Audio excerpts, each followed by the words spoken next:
Welcome on into the Fantasy Football Forge. My name is Steve, and it is time for Week 4's waiver wire. Time is absolutely flying. You can catch over here all of the injury follow-ups from previous weeks. I think most of it is explainable. This is the amount of time that I'm expecting them to be missing, and obviously day-to-day is better than week-to-week, but in either scenario, they might return this week. And so 1 week expected to be missed, yet still for Deebo Samuel. I would anticipate not having him available. But then when I have week 9 for Puka Nacua, week 7 for TJ Hawkinson, that's where some report has come out that is the expectation of when they will be able to return to the teams. And I will say Cooper Kupp, this 1+ week, certainly leans towards the plus than just the 1 based on reports on that one. So keep that in mind. You can look at this once again if you just want to see how long you should be anticipating to be without these players or if they're coming back for you possibly.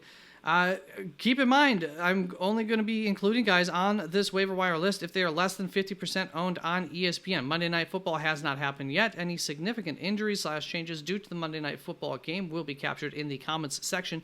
And if I really just if I didn't think of a situation before I made this video, there's always a chance that I make some changes. This whole sheet is available up on the website, www.theFFforge.com, so I make those changes all the way through, a decent way into Tuesday for you before you can set your waivers. And then my rankings also for each position will be online. I release videos throughout the week. The goal is to get those videos out Tuesday, Wednesday, and Thursday morning. And not Tuesday morning or Wednesday morning, but Tuesday, Wednesday, and then Thursday morning. But rankings, they also get updated throughout the week. You can find them up on the website, or you can always visit me, you can visit me live for Start Sit Questions, just to hang out, talk some football, etc. I'm here on YouTube live Thursdays and Saturdays at 6:30 ESPN Eastern Standard Time, 6:30 p.m. Eastern Standard Time, and Sunday mornings 2 hours prior to kickoff. And with that being said, let's just quick recap the new injuries from this week so far that we are for sure aware of that matter for fantasy. Skylar Thompson had a rib injury. Maybe this is a good thing. I don't know. We'll see. Anyways, overall for that Miami offense, and they might be on their quarterback 3, but I really don't know. Trey McBride, don't think this has been verified yet if he had a concussion. He got pulled for the game to be looked at for a concussion. And if he does indeed have a concussion, you should not anticipate to have Trey McBride available for your team this week. And then he should be able to come back, but concussions, you never know. You never know with any injury how long it might take. Injury healing times do change, and severities always change too. Sam Laporta, low ankle sprain. I would anticipate for him to be out for at least 1 week. It could be shorter, probably won't be. It could be longer, might be. Adam Thielen, hamstring injury. Usually anticipate 2+ weeks missed, but sometimes it's shorter. Sometimes it's much longer. Those things get tweaked. You never know. Devonta Smith, concussion. Once again, 1 week there. George Kittle, hamstring. For George Kittle, specifically for a tight end, I did shorten the healing time there a little bit. It just has to do with his position, the amount of toughness for his type of player. He's not in a specialty position, so doesn't necessarily need to go push that hamstring to 100. Can play a little bit more banged up. Tight ends just tend to do that. And then Justin Herbert, one of those tough guys as well, but he was seen in a walking boot after the game. X-rays were negative, so that's good news, but I don't know how to speculate on the injury time length for that. It might be fine. That's to bring us on to the quarterback position. There we go. Starting off with Geno Smith for the quarterbacks at the top of my list here for the waiver wire. Geno Smith has a nice upcoming schedule going against Detroit, New York Giants, San Francisco. He is producing as a top 12 fantasy quarterback without any insane stats. Remember that line, insane stats, will come up with Sam Darnold. And this is a passing-friendly offensive system that appears to be clicking early on, and one would think is going to have time to only grow and improve, and hopefully that could help to flourish into more fantasy points for Geno Smith, who's been solid so far. Justin Fields is in a nice situation for him to be able to relax. He has quotes out there talking about how he feels much more relaxed, and especially for a guy like him who's doesn't always see the field best. That goes a long ways. He's still not a perfect quarterback when it comes to throwing the ball, but when it comes to his feet, he can still run, and rushing yards are hella valuable for quarterbacks, and so he's a great quarterback to have on your roster for when you don't like the matchup for your quarterback one. Put him out there, and the sky is the limit for his upside any given week. Sam Darnold going up against Green Bay, New York Jets bye week, so I don't love that. I don't know, the Green Bay matchup, maybe not so terrible, but it's been incredibly impressive so far for Sam Darnold. So much so that some of Darnold's stats are unattainable. He cannot keep them up. There will be regression. He has a passing touchdown per attempt percentage that is over 10%. I've never seen anyone hold on to a number above 7%. The best quarterbacks are typically between 5 to 6%.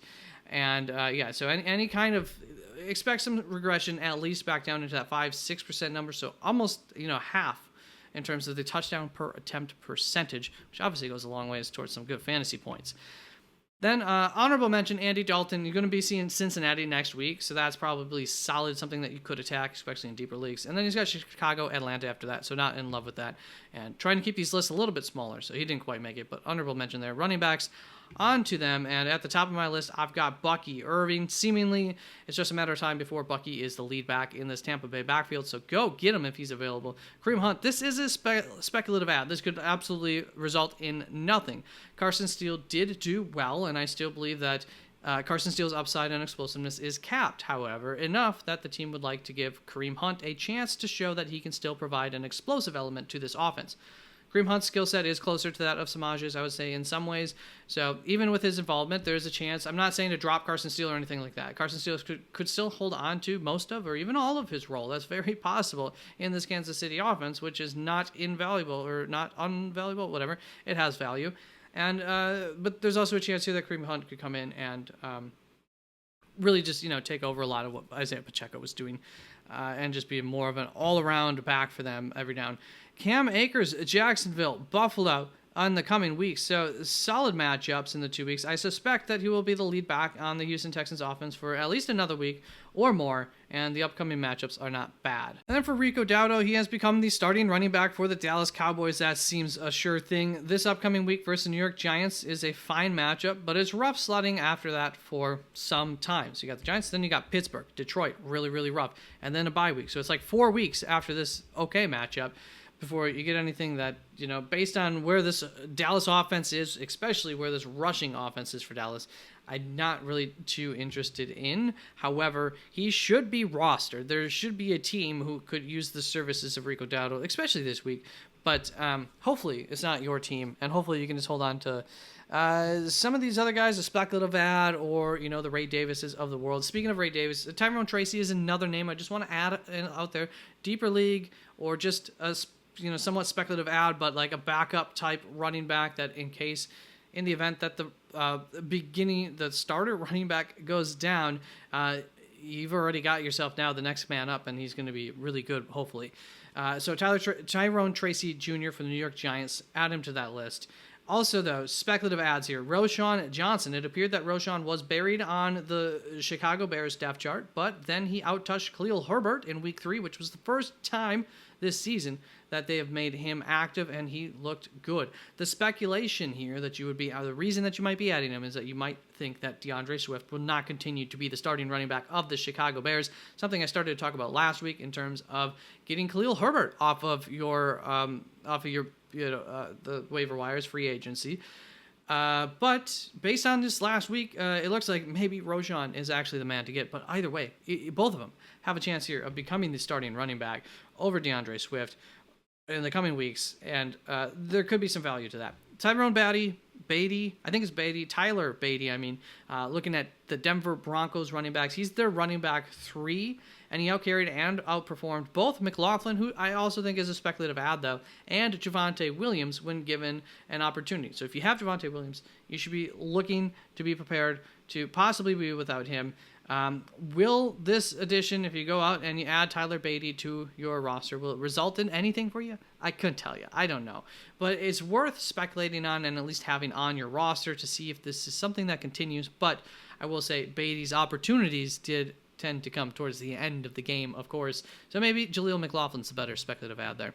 But I do like what we saw from Tyler Beatty. That's going to bring us on to the wide receiver free agents waiver wire opportunity. Definitely here for Juwan Jennings, probably the best waiver wire. Well, Bucky Irving, I think, might be number one. But if you need somebody immediately next week, then he's your best guy at wide receiver. That's it. If you need somebody this upcoming week, still thinking that Deebo Samuel and George Kittle will probably miss a week here, but his shelf life is limited. This is not somebody who's going to be able to bring this value to you all season long. So it depends what you're looking for. Mike Williams up next. It could be somebody who could provide you something season long, and what that is, I think, is just a boom or bust kind of guy to have on your roster in case maybe you get in a deep hole on your Thursday night game and you just need somebody who has the capability of putting up a big game. Mike Williams, coming into the season injured, has been getting more involved each week, and I thought he looked pretty good on Thursday night's game and was quite a bit more involved. Josh Downs immediately stepped into a snap share of about 75% after not being available for the first 2 weeks of the season due to injury. This is your full PPR, low ADOT target kind of guy. A nice, safe, high floor kind of guy. The biggest concern for him, however, is that the Indianapolis Colts do like to run the ball a lot, and it's a fairly crowded receiver room, so will he get enough volume being, a low ADOT guy to actually be reliable to any way? That's still up in the air, but came out to, I think, tied for the most targets in week one and on the field quite a bit. So looks good to start out with there. Quentin Johnson is a guy who I had higher up in the wide receiver rankings here.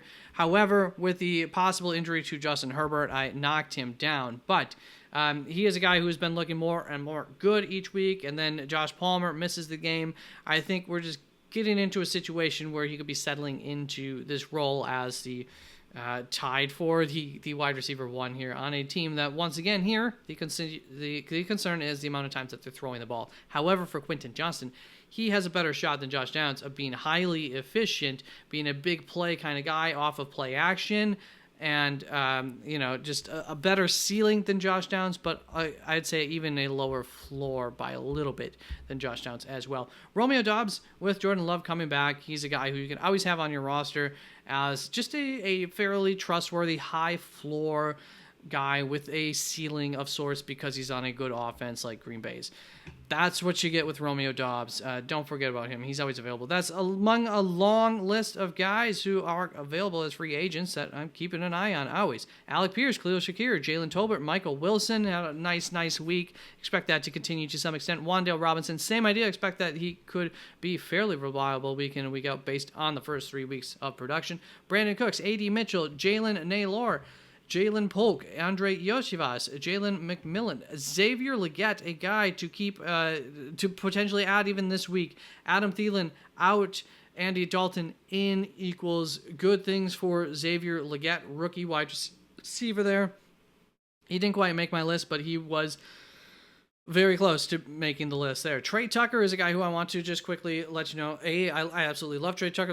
Talked about this all offseason. Not all offseason. I talked about this a few times in the offseason. As far as Trey Tucker goes, he's going to have these big days. Don't chase it. He's going to be too inconsistent in this offense for that to be something that you could reliably put out there. But DFS and stuff, keep that name in your back of your mind as a guy who you could always look for a cheap option at wide receiver who has a really, really high ceiling that we saw come out this last week. Tutu Atwell, another guy, with all the injuries and everything, he's got an opportunity here in Los Angeles. One of our viewers here on the channel brought that up on Sunday, and I just say, hey, good call. Maybe we are overlooking Tutu Atwell. And he was the best receiver out of that group. Rest of the receivers also on the watch list here. Greg Dortch of Arizona, KJ Osborne, and Devon Bailey. And when I said the rest, I meant the rest of the Los Angeles wide receivers. Jordan Whittington, DeMarcus Robinson, Tyler Johnson, also on that watch list too. That's going to bring us on to the tight end waiver options. And we've got Zach Ertz heading off this list. I've been on him all offseason. He has been a big part of this offense through the first 2 games. Remember, Monday Night Football has not happened. And if this offense starts to improve, Zach is in line to be a benefactor of that improvement. He's had a touchdown here and there on to what he's already done and a couple of more targets a game. And he's going to be really, really good for fantasy football. Nice, safe play.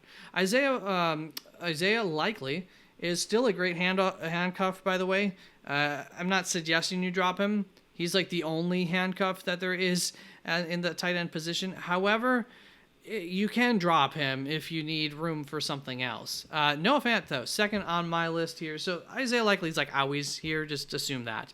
Noah Fant, my other sleeper of the offseason, finally showed up after promising underlying numbers in week 1 and a disappointing week 2. Week 3, he caught 6 of 6 targets for 60 yards. His best game since 2021, which comes as no surprise to me, and I do expect more of that, though he may suffer from a very common tight end issue, that being a lack of consistency, which is the concern there. There are some underlying numbers to his usage that suggest he'll have to be really, really efficient and targeted at a high rate in order for him to be consistent. But he does offer, I think, a nice upside and a okay floor. One of the better floors. Cole Kmet, somebody who I don't know that he offers a great floor when Keenan Allen is healthy, but if Keenan Allen misses this week yet again, Cole Kmet is a guy who you can pick up, really good flyer to have. But also if you pick him up, spend waiver wire on him, and then you're seeing this a guy who, if Keenan Allen's healthy, I would be going and looking elsewhere. I think that's very much they're eating from each other's plates. DST and Keenan Allen, I think, is the more favored target out of the two. Waiver wire, whatever, streaming options at DST here this week. Houston Texans going up against Jacksonville. KC going up against Los Angeles Chargers. Los Angeles Rams going up against Chicago. Tennessee Titans going up against Miami. Those are my top 4 in that order. That is it for the waiver wires of week 4. If you have any questions, just ask them in the comments down below. And sometimes I overlook a situation that I should have added. And hopefully, I've already caught on to that. And up on the website, www.thefforge.com, you can find that I have updated this a little bit to account for that.